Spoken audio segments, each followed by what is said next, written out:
Again, this is Paul Beltcom talking to you from Visalia, California, where the sun is shining and the yard is calling me. But before I get out to the yard, I wanted to make one more video here this week.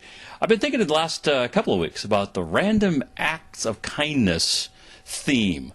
You realize there's actually an Random Acts of Kindness Day this year it's going to be in November 13th, 2010. There's even a designated week for that whole week of the 8th through the 14th.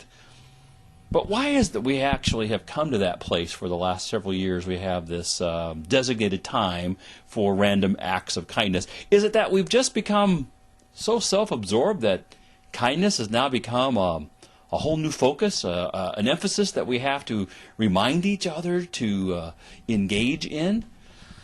Well, I'm convinced that you and I could actually live a lifestyle of random acts of kindness. It just takes daily choices. And there's lots of them that come up. As a matter of fact, remember that movie several years ago called Pay It Forward, where it traced back this amazing act of kindness to a small boy in a classroom who came up with the idea that if you actually pay forward kindness, it will come back to you. It's something that, it's what you want to have done to yourself, and you do it to others. It's like planting a seed that then gets watered and gets sunshine and nutrition, and it grows into a larger-than-life plant. Can we plant that seed? If we plant the seed of kindness, it will change us. As a matter of fact, I even found some research that says that being kind could be better for your health.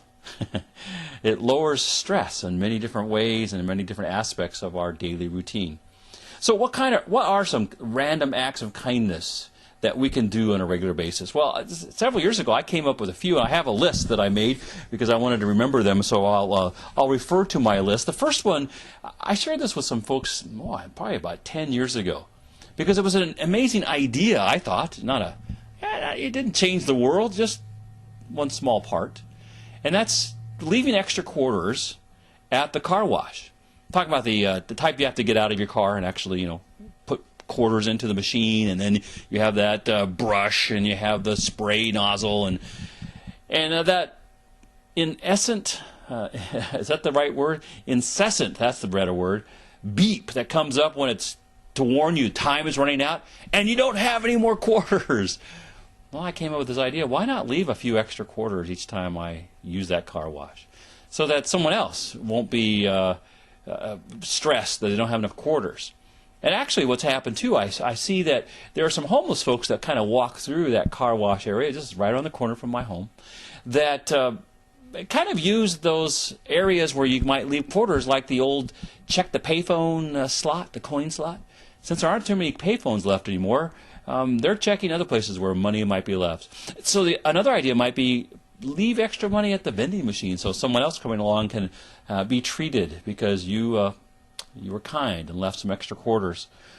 How about moving the shopping cart that someone left in the middle, smack dab in the middle of a parking space? You wanted to park there. The cart was sitting there. When you park, why not just wheel that cart out of the way? It's just one of your gestures of being kind to somebody else that didn't do that for you. But if more of us do that, what happens to our world around us as we are motivated to look for ways to be kind to one another? How about randomly paying for someone in a drive-thru? And there's lots of drive-thrus. We're not talking Starbucks or your favorite off-brand coffee drive-thru, or fast food, or any place that you are able to, as you go to the teller, to the cashier, you're able to check, hey, what's that person's order behind me?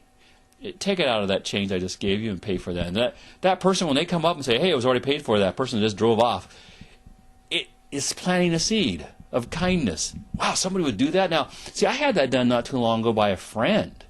And as she drove off, my wife and I relished in that kindness that friend paid for our coffees.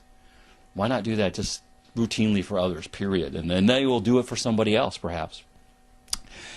How about also keeping an eye out in the grocery store line for that person that only has like 2 items, and he's looking at everybody else that's got full carts, and you say, hey, come on, you can come in front of me right here. And again, it's just not expected, but certainly appreciated when you've got 2 items and everybody else has 50. Another one I wrote down here is staying back at a stop sign far enough to actually see that person's tires, visually. You can actually see their tires. It's just like releasing stress. You're not right on someone's bumper. I do that all the time. And I know someone, who's a good driver, teacher, instructor is probably saying, well, Paul, you should do that all the time. But we don't. And if we did it more often, it would just lessen stress. And it's something we could do. Speaking of which, driving habits, how about that jerk that cuts you off? Not referring to him as the jerk that cut you off, just realizing that person needs some grace. Bad day, bad habits, who knows what it is. But if you and I can decide that we're not going to return road rage or bring road rage up because somebody has not been considerate, the whole world could be a little more considerate, at least the part that you and I have control over. How about sending an anonymous card to a co-worker? Now, of course, you could send a card from you if you want to, and a card either to lift someone up or to praise them for what they've been doing in lifting others. We just don't write that often to anybody anymore, do we? Well, that's a short list of some ideas that I've had, but I found a long list, an inexhaustive list, if you will. Right here I've got 4 pages from a place, a website that I found called actsofkindness.org. It really does exist. And they list all kinds of ideas. Distribute kindness bookmarks that you've made. That's an interesting idea. Plant a tree in your neighborhood. Mow a neighbor's yard when you see that you're out doing yours and you just go do theirs. How about invite someone over for dinner? Whoa, that's kind of getting to be a lost art. Hey, same one that I already found. Offer to return a shopping cart to the store for someone loading a car. So again, just things that you can see. Let your staff leave work an hour early someday. Tell a bus driver or a taxi driver how much you appreciate their driving. As a matter of fact, how about giving that server at that restaurant or wherever you are that's living on those tips, you give them a little more than they would be expecting. That can make a difference. So the whole idea about living a lifestyle of kindness is that we don't need to designate a day. If you and I just decide to make it part of what we're doing, we can change the world around us.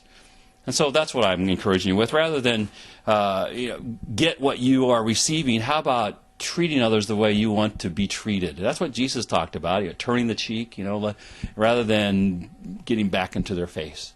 So let's do that. Let's go out and have a lifestyle of kindness. It will make a difference when you pay it forward. It'll come back to you sometime. Well, again, that's Paul Belt here giving you an inspiration idea of a lifestyle of kindness. And I look forward to talking to you again. God bless you.